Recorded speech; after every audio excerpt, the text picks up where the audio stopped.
Nobody said a word. That was the part that stayed with people longest. Not what the security guard did, not even what happened after. It was the silence. The way 40-something people in that lobby just looked away. Theodore Okafor didn't look away. He stood exactly where he was, one hand resting on the handle of his carry-on, the other loose at his side. His suit was charcoal gray, well cut, the kind that doesn't announce itself. He wasn't carrying anything flashy, no watch that caught the light, no luggage tag from a premium airline. He'd checked into hundreds of hotels over the years, and he'd learned, the hard way, the only way black men learn certain things in this country, that it never mattered what you wore or how you carried yourself. Some people had already decided before you opened your mouth. The lobby of the Alderton Grand in downtown Charlotte was everything its 5-star rating promised. Marble floors, the color of cream, flower arrangements taller than a grown man, the kind of quiet that cost money to maintain. Theodore had stayed here 3 times before. The last time was 14 months ago, right after the merger closed. He remembered the concierge's name, Patrick, and had planned to say hello. He never got the chance. "Excuse me." The voice came from his left. A security guard, broad-shouldered, mid-40s, with the particular kind of confidence that comes from never having been told no, stepped into Theodore's path. His name tag read GRER. He wasn't smiling. "Can I help you?" Theodore asked. Greer looked him over the way people look at something they've already decided isn't supposed to be there. Slow, top to bottom. Like he was doing Theodore a favor by taking the time. "This is a private hotel," Greer said. "I'm aware. We've had some issues lately. Individuals coming in off the street, using the restrooms, the lounge." He said individuals the way some people say other words. Careful, deliberate, wanting you to hear what wasn't being said. Theodore set his carry-on down slowly. "I have a reservation. You can check in at the front desk." I was heading to the front desk. Greer took a small step sideways, not blocking exactly, but not blocking either. "What's the name on the reservation?" Theodore looked at him. "You don't ask other guests that in the middle of the lobby. I'm asking you." The woman at the concierge desk, young, dark-haired, clearly horrified, had stopped typing. A couple near the elevator pretended to study their phones. An older white man in a golf shirt watched from an armchair across the lobby with his arms crossed, expression unreadable. Theodore didn't raise his voice. He didn't pull out his phone. He didn't do any of the things people later speculated he should have done. He just looked at Greer for a long moment, the kind of look that doesn't flinch and doesn't threaten, and then he picked up his carry-on and walked around him toward the front desk. Greer followed. "Sir," the word landed like a hand on a shoulder. "Sir, I need you to stop." Theodore stopped. He turned around. "I need you to come with me." "No," Theodore said, simply, like it was obvious. Greer's jaw tightened. He had the look of a man who had done this before and had always gotten a different answer. "Sir, I'm gonna have to ask you to leave the property." The lobby had gone completely still. The background music, something low and jazzy, seemed to get louder in the silence. "On what grounds?" Theodore asked. "You're causing a disturbance." "I walked in with the suitcase. That's all I've done." "Sir." "My name," Theodore said, "is not sir." He turned back to the front desk.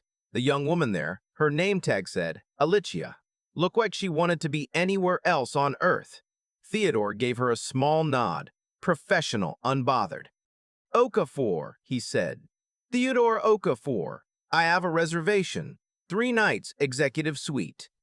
Alicia's fingers found the keyboard. She typed. The system loaded. Her expression shifted. It was small, just a flicker, but Theodore noticed. He always noticed. Greer had come to stand just behind Theodore's left shoulder, close enough to be felt. "And what," Greer said, addressing the back of Theodore's head, "is the nature of your stay?" Alicia looked up at the guard, then back at her screen. She said nothing. "I'm here for a conference," Theodore said. He didn't turn around. "The same conference that's been booked in your ballroom for 6 months. He slid his ID across the counter. Alicia looked at it. She looked at her screen again. Something moved across her face that wasn't quite fear and wasn't quite relief. It was the expression of someone who has just realized they are standing at the edge of something much larger than they understood. She said quietly, "I'll get the manager." Greer said, "That won't be necessary." "Yes," Alicia said, already stepping back, "it will." The manager's name was Philip, and he appeared from a door behind the desk within 90 seconds, which told Theodore that Alicia had sent a message the moment she saw what was on her screen before she even said she'd get the manager. Philip was somewhere in his late 40s, silver at the temples, the practiced calm of a man who managed crises for a living and was very aware, in this moment, that he was inside one. He looked at Theodore, he looked at Greer, he looked at Theodore's ID on the counter.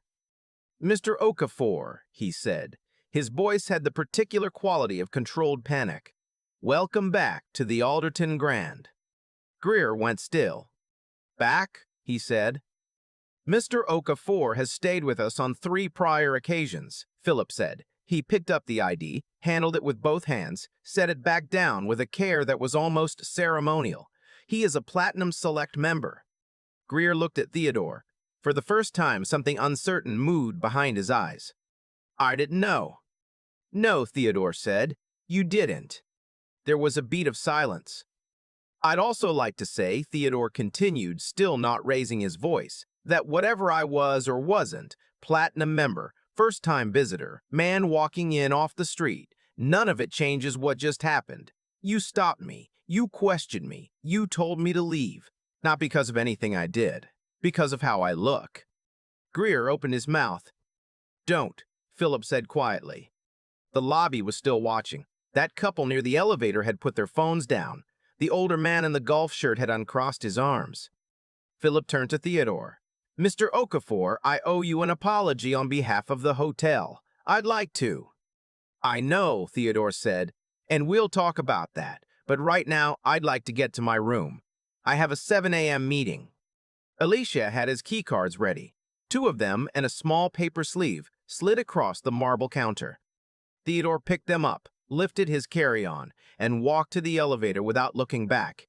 The doors opened. He stepped in, turned around. Greer was still standing at the front desk watching him. The doors closed. Room 1408 was on the 14th floor, corner unit, floor-to-ceiling windows overlooking the Charlotte skyline. Theodore had requested it specifically. He set his bag on the luggage rack, loosened his tie, and stood at the window for a moment looking at the city below. The lights beginning to come on as evening settled in. The distant sound of traffic. The slow pulse of a place that never fully stopped. His phone buzzed. He looked at the screen. It was a message from a contact listed simply as WDC. "Confirmed for tomorrow. Full committee plus press. Your remarks are set for 9:15. Don't be late." He typed back, "Never am." He set the phone on the nightstand and sat on the edge of the bed. This was the thing about traveling alone that nobody really talked about. The moment after. When the lobby was behind you and the door was closed and it was just you and the ceiling and the particular kind of tired that doesn't come from jet lag or long hours, but from having to perform composure in situations where composure was the only armor you had. Theodore was good at composure. He'd been practicing since he was 17 years old, since the first time a store security guard followed him through a mall in Raleigh, since the first time a colleague talked over him in a meeting he was running, since the first time someone looked at him and decided before a single word was spoken what kind of man he was. He was 51 now. Some things had changed. Most hadn't. He got up, splashed water on his face, and ordered room service. A burger, fries, a glass of water. Simple. He'd learned to stop ordering elaborate meals in hotel rooms alone. They felt more like loneliness than luxury. While he waited, he pulled out his laptop and opened the speech he'd been working on for 3 weeks. The title, at the top of the document, read, "Testimony before the U.S. Senate Subcommittee on Civil Rights and Human Services, Systemic Bias in Institutional Environments and the Human Cost of Unchecked Prejudice." He read the first paragraph, deleted it, started again. He knew what he wanted to say. He'd known for 30 years. The question was always how to say it in a room full of people who had never had to think about it, not once, not for a single day of their lives. He was still typing when the room service arrived.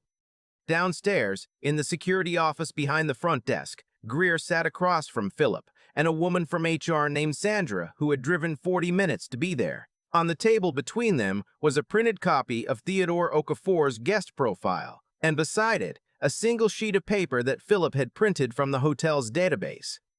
Sandra was reading it. Greer watched her read it.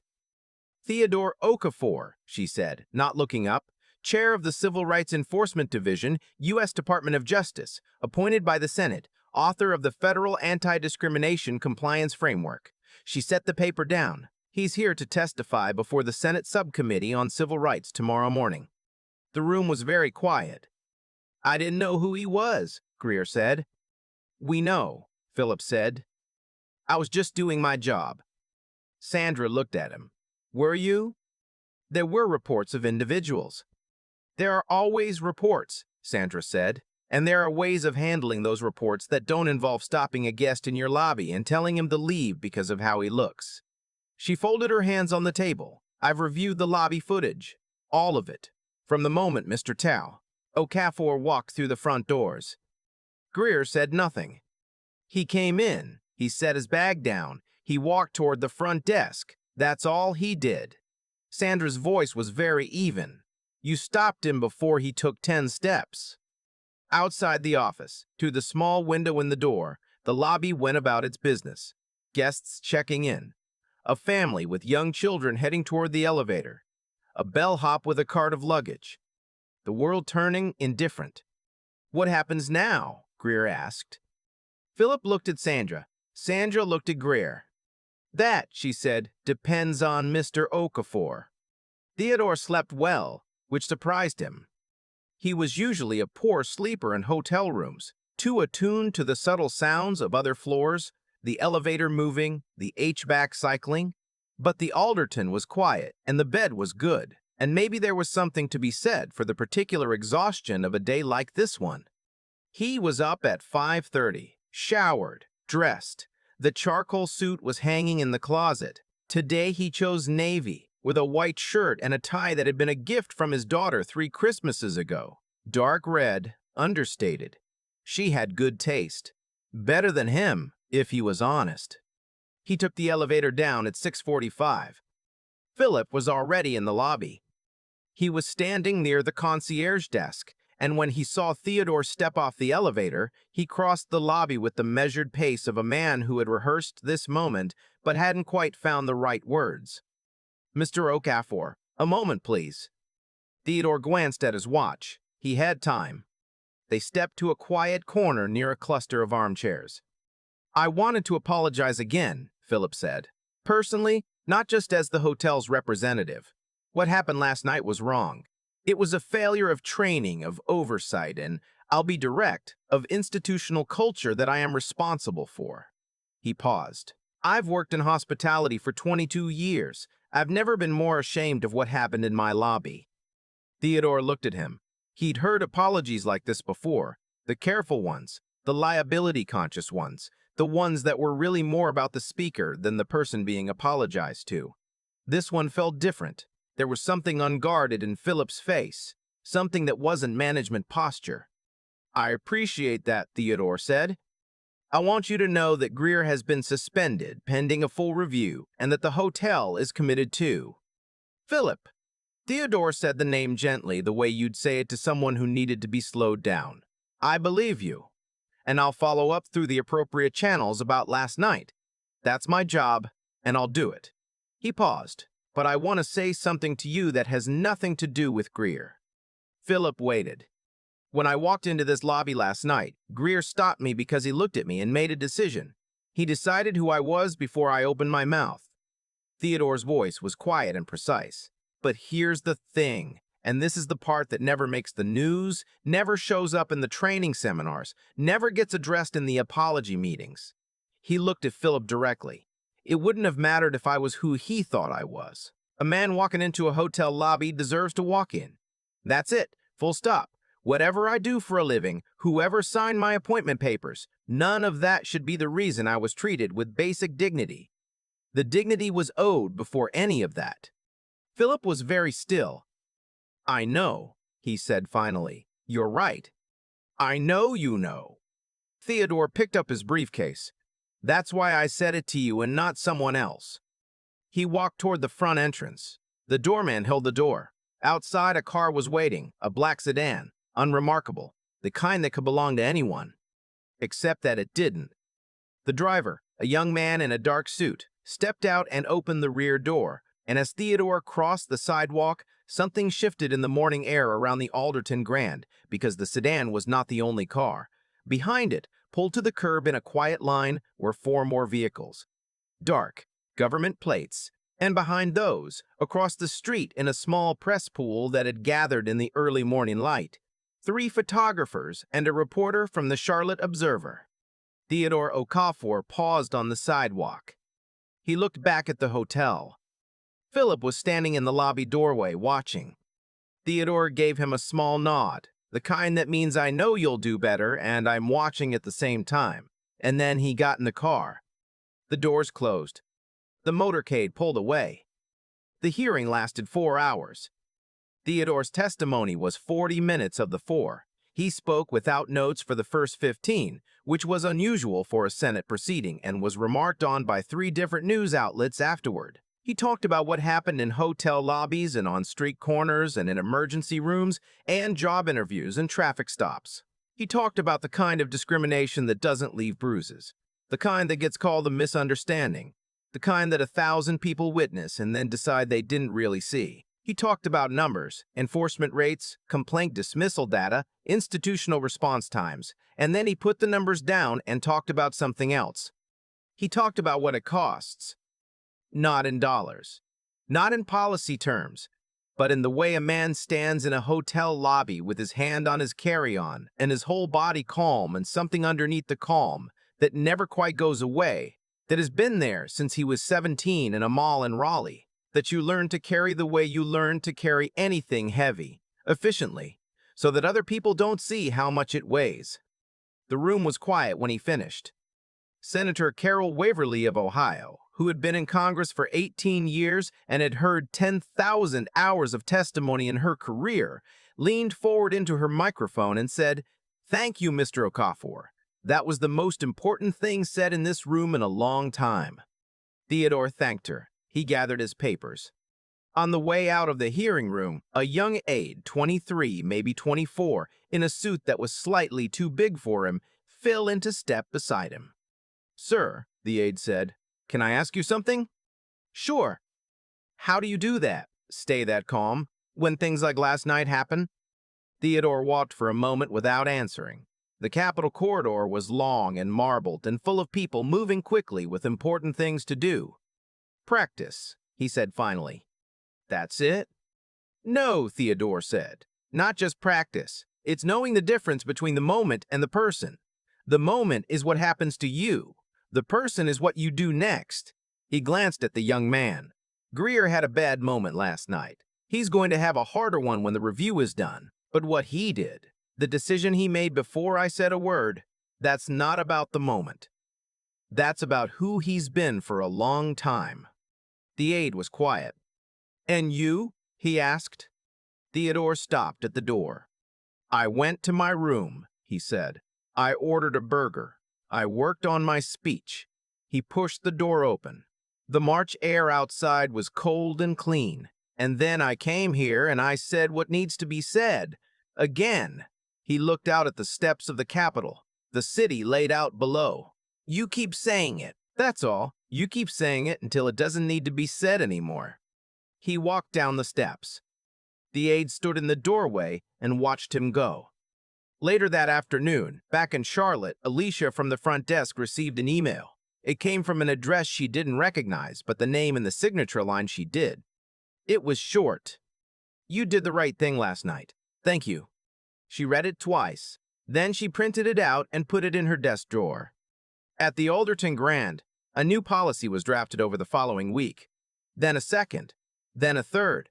Because Philip had decided that if he was going to do this, he was going to do it properly, and properly meant not stopping at the obvious things. He brought in a consultant. He restructured the training program. He rewrote the incident response protocol himself by hand, and then typed it up and distributed it to every department. Greer did not return. The review concluded 3 weeks later. The termination was upheld. Greer filed a grievance. The grievance was reviewed and denied. None of that was in the news. What was in the news? Briefly, on 2 regional stations and 1 national outlet, was a clip from Theodore's Senate testimony, the 15 minutes without notes, in which he described the particular silence of a lobby full of people who had decided not to see something they were seeing. The clip was shared about 40,000 times in the first 48 hours. Comments flooded in from people in Charlotte and Atlanta and Detroit and Baltimore and a small town in North Carolina that Theodore had never heard of, all of them saying some version of the same thing. This happened to me. This happened to me. This happened to my father.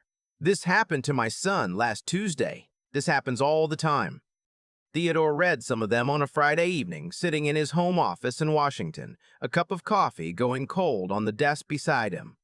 He read a comment from a woman in Jamaica who said she had watched the clip 6 times. He read one from a veteran in Georgia who said he'd been stopped in the lobby of a VA hospital while wearing his uniform. He read one from a teenager in Ohio who wrote, simply, "I didn't know you were allowed to just stand there and not leave."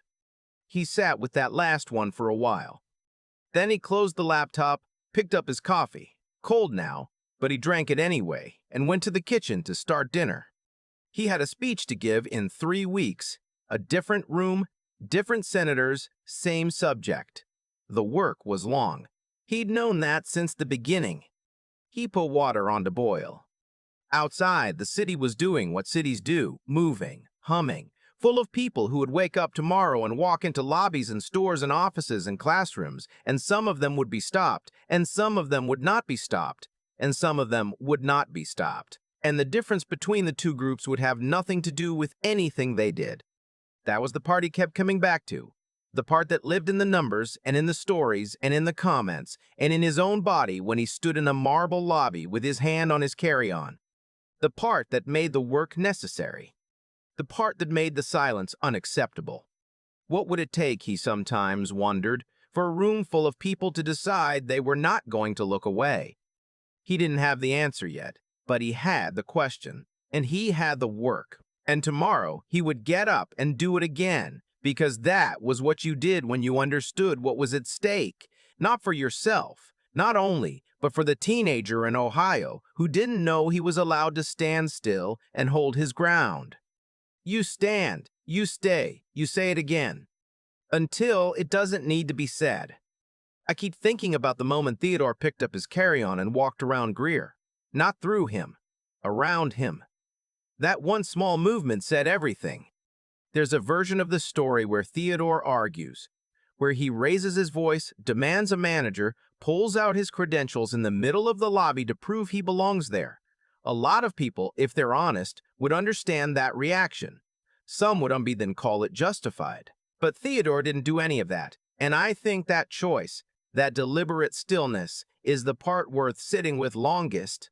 What Greer did had a cost. Not just the termination, not just the review, not just the policy rewrites that Philip spent weeks drafting. The deeper cost was this: the moment you decide someone doesn't belong in a room before they've said a single word, you've already told the world exactly who you are. Greer thought he was exercising judgment. What he was actually doing was exposing the limits of his character. Actions like that don't stay contained. They ripple. They end careers. They become the thing people remember about you long after everything else fades. And Theodore had been carrying what happened to him since he was 17 years old. That's not a small thing. That kind of weight, accumulated over decades, can hollow a person out or harden them into something brittle. What strikes me about him is that it did neither. He stayed intact. He stayed clear. He walked into that Senate chamber the next morning and spoke for 15 minutes without notes, not because he was performing composure, but because he had done the hard internal work of understanding why the work mattered, not just for himself, but for the teenager in Ohio who didn't know he was allowed to stand still. That's the thing about genuine integrity. It doesn't need an audience. Theodore didn't reveal who he was to impress anyone. He simply refused to become smaller than he was. That's a kind of moral discipline that nobody hands you. You build it slowly, over years, in moments no one sees. The intelligence piece matters too. Theodore understood something Greer didn't, that the facts of the situation were on his side, and that patience would prove it faster than confrontation ever could. He read the room. He read Alicia's face. He knew when to speak and when to let the silence do the work. That's not passivity. That's precision. And the endurance. 30 years of saying the same thing in different rooms to different people who half listened or didn't listen at all, and still getting up the next morning to say it again. That's not stubbornness. That's the long, unglamorous work of someone who decided the problem was worth more than their exhaustion. I think about the aide who asked him how he stayed calm, and Theodore's answer, "You keep saying it until it doesn't need to be said anymore." I don't know if that day comes, but I know the people who keep showing up anyway are the reason it might.